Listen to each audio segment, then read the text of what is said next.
Hello and welcome to a new series. This is titled Music, the Obsession, and it's going to be an ongoing series that looks at my musical obsessions over the years. In this first episode, I'm just doing a really backgrounder, hence the title, Environmental Determinism. So it's going to look mainly at my musical influences in terms of the environment that I found myself in, or I've found myself in over the years, both in terms of family members, friends, various publications I've read, and how those have affected and had an impact on my musical choices and the sort of music I've listened to, sort of music I've been exposed to, and all the various rabbit holes I've gone down. So this is just going to be a whistle-stop tour, I suppose, of those early, I suppose, couple of decades. First, 15 or so years of my life, and how that probably shaped me quite a bit in terms of the direction I took. So let's start off at the beginning. It's always a good place to start. I've got to blame this, really. So this is a Bush radio, 1965. So I'm a child of the 60s, born in mid to late 60s. And we had one of these in the house. So let me blow this up a bit, show you a larger image. It's very similar. I suppose probably marked up slightly different, but cosmetically this is the same radio as we had. And I can remember vividly, my dad would tune in every, it would be Sunday evening, to listen to what was then, I think, called Pick of the Pops. It was like a chart rundown of the UK charts, either the top 20, it must have been the top 20, I think. I don't know if it was the top 40 at that point. Of course, that wasn't the only music you could listen, or way of listening to music back then. We had Top of the Pops, which is an institution over the years in the UK. And that would be something else we'd watch on our old black and white telly, which was probably rented. Although I suspect, I don't even know, I can't even remember if we had a TV when I was born or not. But I certainly remember for a number of years having a black and white telly, which was rented off of Radio Rentals, who I subsequently went to work for, actually, at one point in my career, in one of their offices, in IT support. But that's another story. And a number of musical stories based off that as well. So in the series that I do, there's going to be a lot of that. I'm going to try and reference back, certain key points in my life and how they affected me in terms of my musical interests. So I think a good thing to do is just get a bit of a background to the 60s, and then I'm going to move on and talk about the sort of music that was also being played in the house at that time. So, and bear in mind, a lot of the stuff I'm going to be talking about over the episodes will be quite UK centric to some degree, because obviously that's where I originally grew up. I live in Canada now for the past number of years, but back then I was in the UK. So obviously in the 60s you had a background of Rolling Stones, the Yardbirds, the Kinks, Beatles, popular artists like Cilla Black, Lulu, and then with Jerry and the Pacemakers, the Searchers. And of course there'd been that move from the 50s into the 60s from just fairly straight rock and roll into popular music, or popular music being affected by other influences.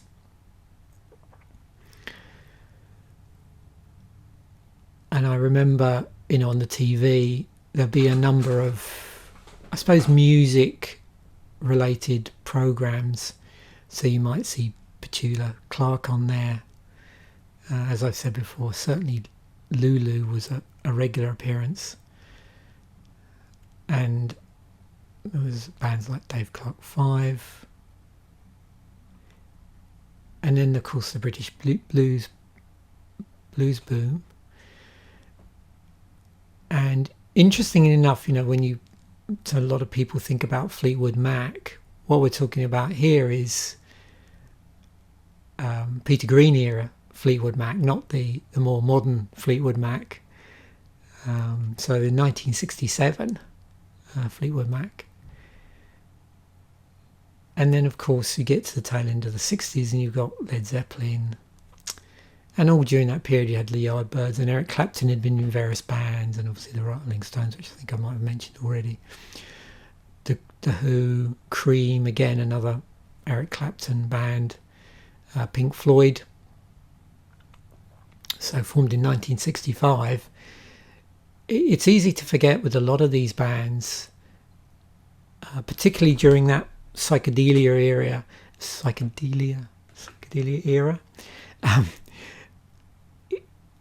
how many albums certain bands released before they got known for what they're known now. So Pink Floyd's a good example of a psychedelic band that morphed, I suppose, into and introduced other elements, but underneath it all, they still had that psychedelic influence. And obviously they're another band where there was a major change in the lineup in terms of the songwriting. So Syd Barrett was originally in the band, and so it's interesting, 60s into the 70s, a lot of bands that had quite a quite longevity to them. It's interesting to sometimes look at some of those early lineups. Another example is a band like Deep Purple. Some really, really early Deep Purple albums, which not everybody's aware of if you're more aware of the mid-period around the time of Live in Japan and those sort of albums. And it's always interesting as well with Deep Purple to go through one of their family trees and all the different Mark 1, Mark 2, Mark 3, Mark 4, if you can. So musically, there's a lot of stuff on the radio. Now, I just circle back here. It's interesting to talk about the sort of music that my dad was listening to. I think my mum more listened to music on the radio that was ever played, but my dad actually did have some records. I've got younger siblings, so there wasn't an older sibling in the house that I would listen to their record collection. So the only record collection I had access to would have been my dad's. So he had quite interesting tastes. I haven't got it up on here actually, but he really liked the Rolling Stones. But he liked traditional jazz. He didn't like modern jazz at all. I have a soft spot for jazz, but I probably like modern jazz more than I do traditional jazz. He liked the Shadows, particularly as a solo band rather than the backing band, Cliff Richard's backing band. They were also like an instrumental band in their own right, and so he really liked that band, and still does. And all of these are, bands that he's never, or styles of music that he's never gone off of. And then Mike Oldfield was a later favourite of his. think I already got into Mike Oldfield around the time of QE2. Another favourite was Brian Ferry. Now again, Brian Ferry's really interesting because people talk about his solo years, but what you have to remember is he was releasing solo material in parallel with Roxy Music as well, and that started in 1973. So, the 60s and the 70s, in terms of the music my parents are listening to, particularly my dad, it probably would have been those main artists. So, traditional jazz, the Rolling Stones, Brian Ferry, the Shadows, and Mike Oldfield. Now, what's interesting is most of those artists are very heavily guitar-based artists. So that's obviously had an impact on me, and I would say historically that was the first sort of music I got into, would be guitar-based music. And that's probably shown somewhat over the years. So obviously when you start moving into the 70s, which would have been the vast majority of my sort of secondary school years,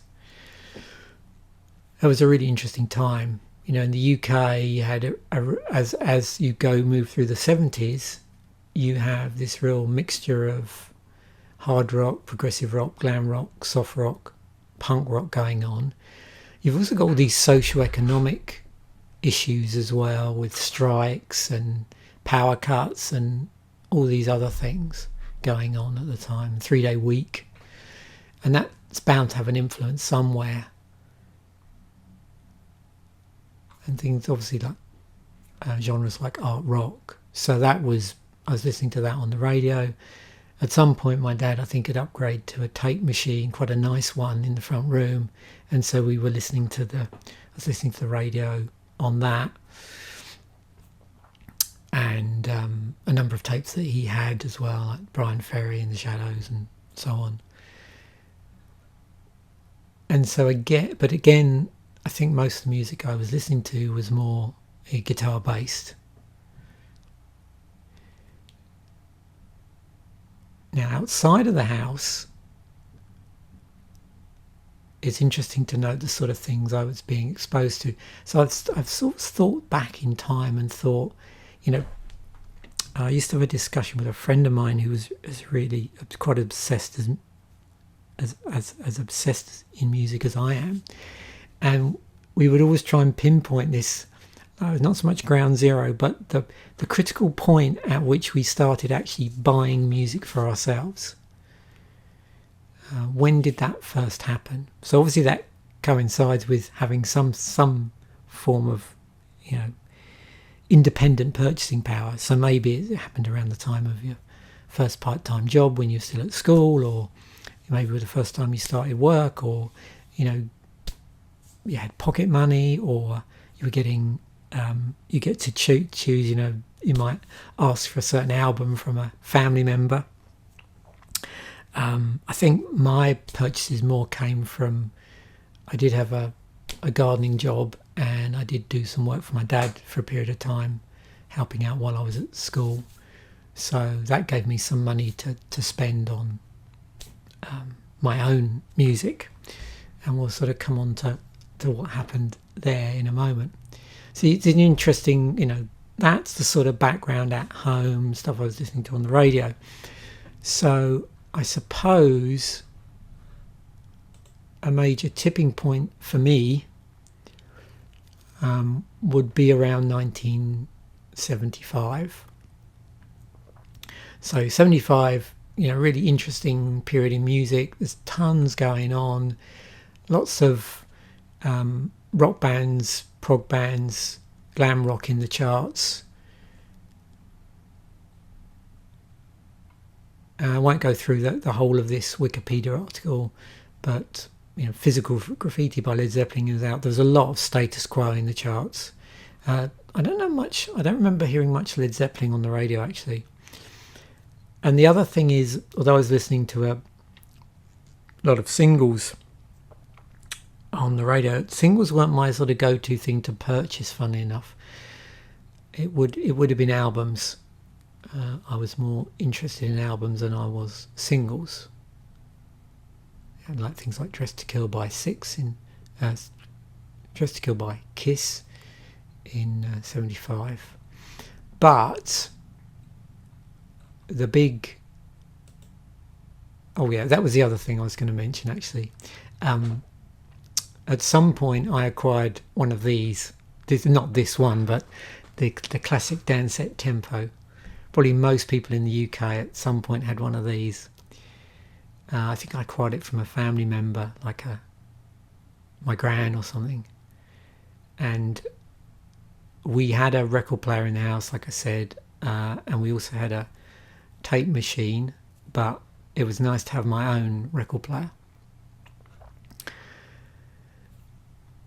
So that was sort of background, but I think at that point I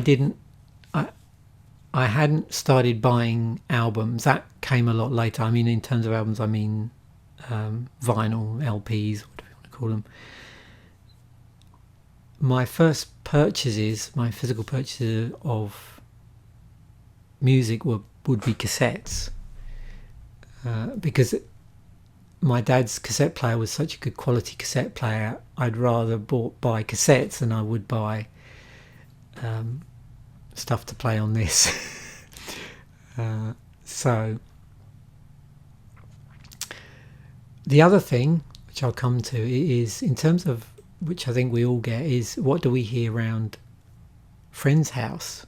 Because like I said, I didn't have an older brother, so I had nobody else in the house had buying music apart from my parents. So I used to go around a friend's house, and his parents had two albums that greatly influenced me. One was A Night at the Opera, and I'll do a separate episode on Queen, because I became, as a consequence, a massive Queen obsessive during the 70s.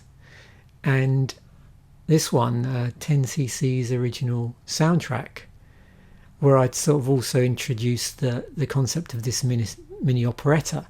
So, you had Night of the Opera with, of course, the famous Bohemian Rhapsody, and obviously Queen were getting played a lot on Top of the Pops and on the radio. So yeah, so that was my sort of, I suppose, my gateway band into heavier things. Now, I mentioned the original soundtrack as well. 10cc were being played a lot on the radio. They were a big band in the UK in 1970s. And of course, Godley and Creme were involved heavily at that point in the band, and obviously went on subsequently to other things. And another big band at the time was Status Quo. They were huge in the UK in the 70s. I think over a period of time they've had like massive amount of chart hits.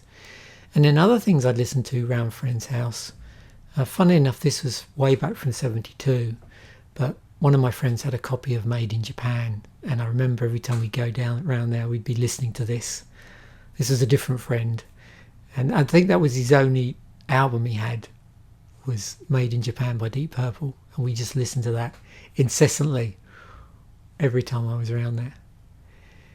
Later on in the 70s, again, probably just before I started buying vinyl, because what I started doing is, once I got into Queen, I started buying cassettes. So I bought, as you tend to do, you buy around, I suppose. So I started purchasing cassettes. Probably it's difficult to pin it down. Sometime between, I don't know, 76 and 79. And I, bought A Night of the Opera on cassette, Daily Races, Sheer Heart Attack, Queen 2. I think, yeah, it's Queen 2, maybe I bought that on vinyl, actually thinking about it. But certainly I sort of bought around the band. So, after Day of the Races, we've got News of the World. So I remember buying that on cassette. And then Jazz I bought on cassette. That was another album that same friend whose parents had a copy of A Night of the Opera. They had a copy of Jazz as well. We used to listen to that a lot. So I suspect I probably started buying cassettes around about 70, 78, maybe 77, 78. I remember buying Live Killers on vinyl, so I must have started buying vinyl records around 79.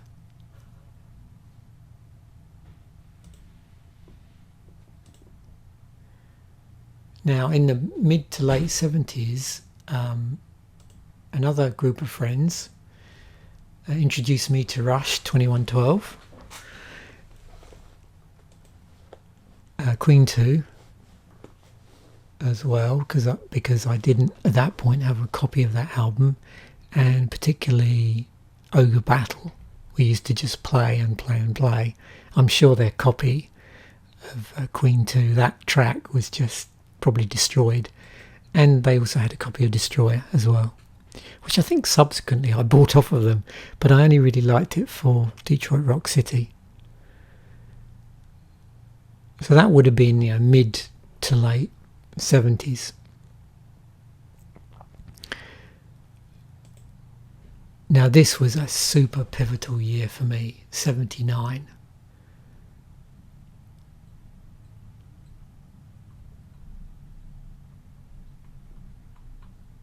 So you can see, and that's actually where the Toxic Music 79, it's a reference to 1979, which is one of my favourite years in music. You had you had the first rumblings of Nawabum, new wave of British heavy metal. You had more established old school heavy metal acts, or I suppose, I don't know what I'd call them, mid-periods, like Scorpions, Accept actually had a first album out in 79, and other established hard rock bands like UFO. I remember, that's one thing I forgot to bring up actually. Another thing I always remember in the 70s, one of my people I used to go to school with, I didn't know them so well, but I always remember they always had albums in the back of their backpack they took to school with them. I'm not quite sure why, because at that point we weren't in the sixth form, so we didn't have a record player. And I remember they had UFO Strangers in the Night was one, and Breakfast in America, and I think a Dr. Feelgood live album as well. So of course you see all this stuff, and you go, I wonder who that is, so that sort of triggers you off as well. But yeah, Eddie and the Hot Rods. Oh yeah, Overkill by Motorhead. That had a big influence on me. I bought that in vinyl probably a little bit later, probably maybe 1980 perhaps.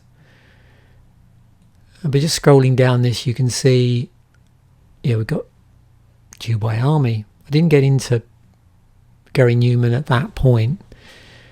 We got, very early Cure. First Saxon album, Where Were You in 79 When the Dam Began to Burst, I think is the line from Denim and Leather. Ploys to Cult Mirrors, Live Killers by Queen. So I definitely bought this when it came out, the week it came out, and I bought it on vinyl. So I think that was 79 was my ground zero for vinyl. Also, the period from probably 77 to 79, I was recording a lot of stuff off the radio on Sunday evenings when the chart show was on.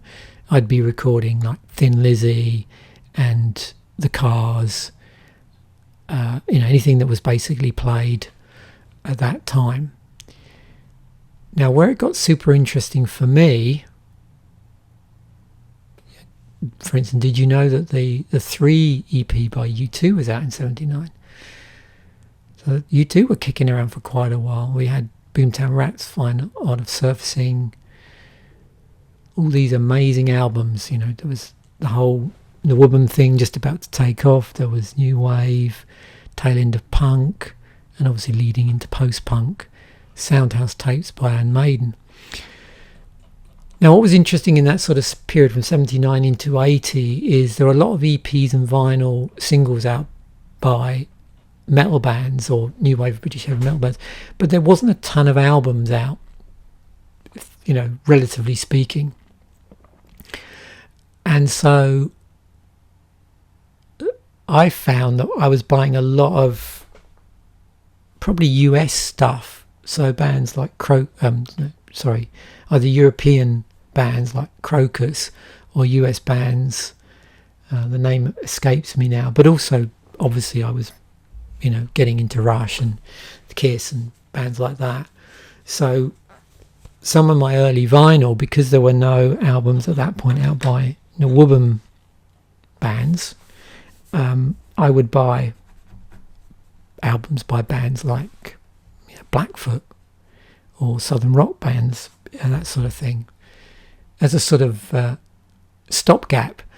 Now, in terms of my real tipping point, so was this show, Friday Rock Show, and this introduced me to a ton of stuff. So at the time I got into this, what had happened was I tuned in on Saturday, hang on, what I'm saying, sorry, Friday evening. This was repeated at some point, I think. That's why I'm getting confused. Oh no, that's right. There was a Saturday rock show as well at some point. But yeah, so I tuned in on Friday night, and this was on their top 10. And so they were playing, you know, like, so Shine On You Crazy Diamond, Starship Trooper, Supper's Ready, Stargazer, Smoke on the Water, Xanadu, Layla, Freebird, Child in Time, Stairway to Heaven. So a lot of it was all old school hard rock, heavy metal. And you can see what's interesting is that was still a thing, even though, you know, well into 81, Iron Maiden had already had albums out. That was the mainstay of their programming.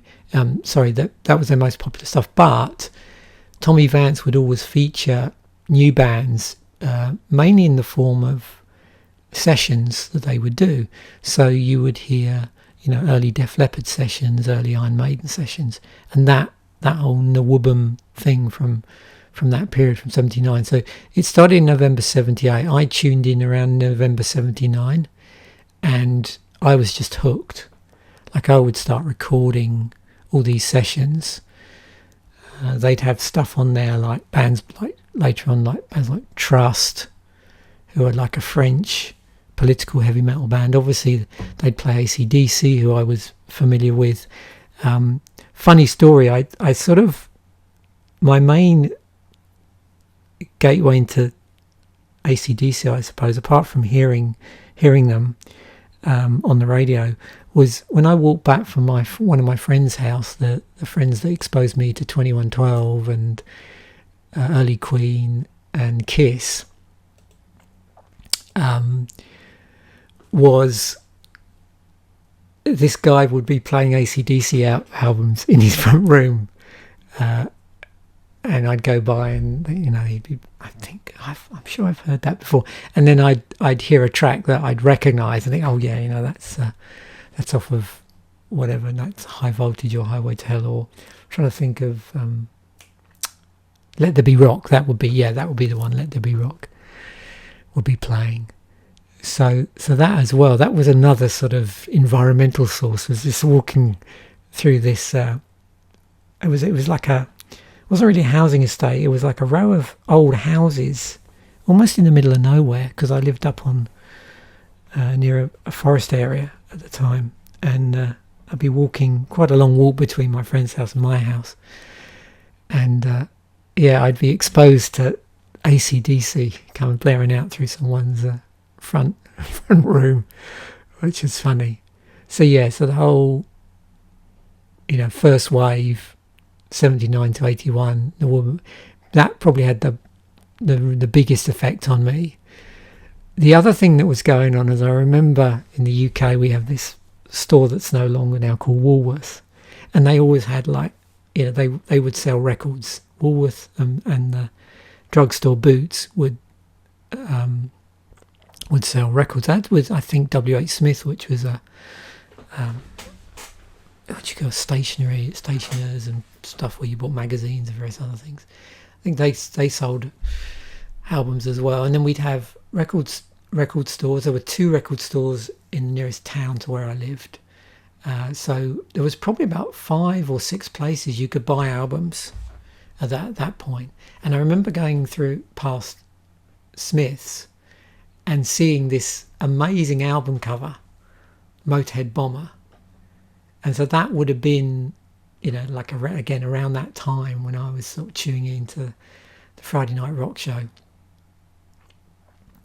And I think I ended up, I kept like lusting after this album. I had no clue what it sounded like, because I think at the point I saw it, Motorhead was starting to get into the charts, which is really amusing. So, 79 into 80, there was quite a lot of Motorhead singles that actually made the charts. But the first album by then that I ended up buying was Overkill, and that was probably I can't remember exactly. I remember I was pretty sure I was at school still, so it must have been in the period from 79 to 81 buying Overkill. And another band at that time, and again I'll be doing separate episodes on these bands that I got sort of obsessively into. Motorhead was one of them, and that's where the Toxic Music part of 79 comes from. So there's this great quote, and I probably won't get it right here. I should have dug out the book I've got, where Lemmy said something along the lines when he first formed Motorhead, was that if we lived next door to you, your lawn would die. So I thought, oh, that's cool. Like, you've got a band that's so heavy, they're like toxic to plants. So that's where that idea of music being toxic came from, for certain types of music.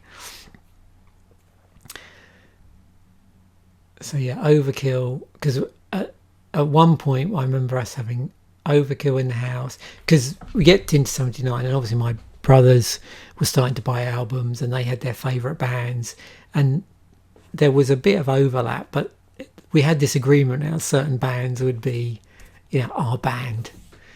I think one of my brothers, their band was Saxon, and another band, it was The Police, and Triumph, I think. And then I'm trying to remember with me of the heavy bands, probably like Iron Maiden, and there was a bit of overlap, like bands like Judas Priest as well. We had a bit of overlap on, and that was another band I heavily got into, although initially one of my brothers was much more into Judas Priest than I was. And there'll be a little episode about Judas Priest obsessions.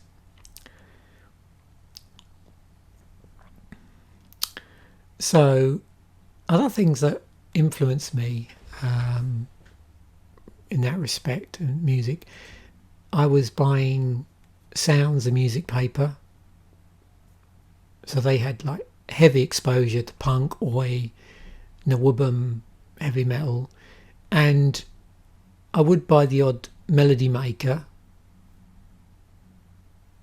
as well at the time. I don't remember buying the NME actually. As it says here, in the early 70s it was considered a muso's journal associated with prog rock. I found the reason why I bought this occasionally, it was quite a good exposure to new wave, post-punk particularly, I think. So yeah, that would be my main. And then in 81, so we'll move on into the early 80s here, this thing. So I've actually got the first 50 issues of Kerrang! So yeah, I remember buying this well, I knew it was coming out because they'd advertised it in Sounds, and the picture of Angus Young on the front. And I used to buy that. I think when it first came out, does it say here they came out monthly and then fortnightly, and then it went weekly. But by the time it went weekly, and I think probably the time I went fortnightly, I'd probably stopped buying it. But I bought the first 50 issues, so maybe it was up to fortnightly by then. And then later on, a lot later in the 90s, and I'll do a whole number of different episodes on different influences in the 90s, because my taste got really wide. During mid to late 80s, my music tastes were getting pretty extreme on the heavy side of things. But from the mid 80s onwards, I also broadened out and got more into alternative, what's called alternative rock, and then in the 90s, I'd sort of dialed back a little bit on the heavier stuff for various reasons, not musically, but just because it's like anything, you can only afford to buy so much music. This was before the days of streaming, and so I think I got to about the mid to late 90s, and I dove back into the extreme music field, and my mind was just blown as to what I'd sort of missed in the interim. Some things I'd latched onto, but other things just completely had blindsided me. Just probably the just sheer diversity of the genre by the 90s. And then later on, through end of the 90s into the 2000s, in terms of exposure through the music press, then it was stuff like rock sound. So that widened my musical horizons quite a bit. There was a lot of some of the less heavier rock bands that were sort of somewhere in that weird area. They have aspects of them that are pretty heavy, but their musical execution is more pop rock based. And so I was exposed to a lot more of that sort of music through stuff like rock sound. And then the other one was Decibel. So this is probably the last music magazine that I was buying. And I stopped probably in the 2010s. But I used to really enjoy this. Their Hall of Fame was really cool, and their end of year charts. I still keep a track on that. And that's another thing I became obsessed with fairly early on.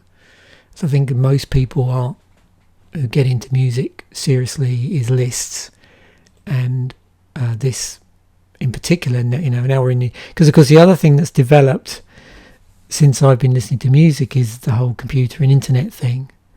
So if we're talking about 60s, 70s, 80s, it wasn't until, what would it be, 90 into the 90s, so 97, I had a PC which was capable of accessing the internet. I'd been involved with computers way back mid-80s, but back then we didn't have anything that would access the internet, and it was all work machines as well. We mainly played computer games on it, like Dungeons of Moria or whatever. So most of the lists you came across would have been on as a result of reading through music magazines or books or whatever. So what's great with this website, rocklist.net, is just the amount of old school lists you can look up. So I can go in here, and if I want to look up, say, the first Kerrang chart end of year, like 1982 was when they first started doing end of year lists. I can look it up and you can see Scorpions, Van Halen, so if I go down the list, and a number of these albums I've acquired after the fact, but I think have quite a few albums on that list. Either I've listened to or I've owned at some point. And like anybody that's been listening to music as long as I have, probably annoyingly you have it in multiple different versions. Of course, now I could go on to Spotify and just listen to any of this probably if it's up there.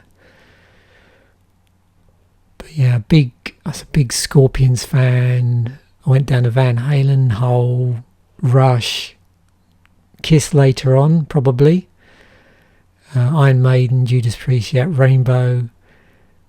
I think I listened to a couple of Rose Tattoo albums, but I didn't own any. They would get played a lot on Friday Rock Show.